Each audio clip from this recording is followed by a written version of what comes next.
বাংলার ইতিহাসে অনেক রাজবংশই রাজত্ব করে গেছে। তাদের মধ্যে অন্যতম ছিলেন সেন বংশ।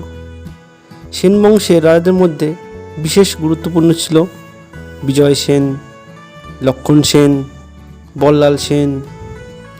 তো বল্লাল সেনের কথা শুনলে আমাদের মনে আসে মায়াপুরের বল্লাল ঢিপির কথা। বল্লাল সেনের পুত্র লক্ষণ সেন। লক্ষণ সেনের রাজধানী ছিল নবদ্বীপ। তিনি ঢাকার বিক্রমপুরেও রাজধানী স্থাপন করেছিলেন। এই সেন বংশ সম্পর্কে আরও মজাদার ঘটনা জানার জন্য একদম শেষ পর্যন্ত থাকতে হবে আমার সঙ্গে। আর চ্যানেলটি যদি সাবস্ক্রাইব না করে থাকেন এক্ষুনি সাবস্ক্রাইব করে দিন, কারণ এই ধরনের ইতিহাসমূলক অনেক ঘটনাই আমি আপনাদের সঙ্গে শেয়ার করব। তো চলুন শুরু করি আজকের সেন বংশ।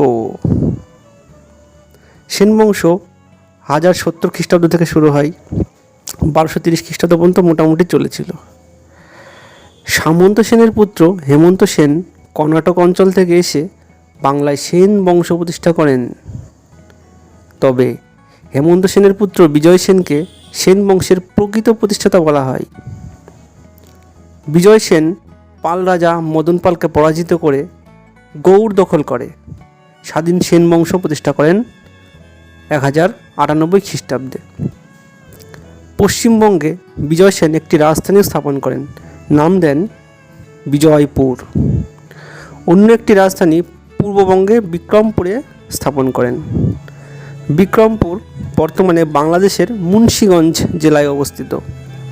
ঢাকা শহর থেকে দক্ষিণে 19 কিলোমিটার দূরে বিক্রমপুর শহর অবস্থিত। বিক্রমপুর শহরের খুবই ঐতিহ্যশালী মন্দির হল ঢাকেশ্বরী জাতীয় মন্দির। Dhakeshwari means goddess of Dhaka. এটি হলো বাংলাদেশের সবচেয়ে বড় হিন্দু মন্দির।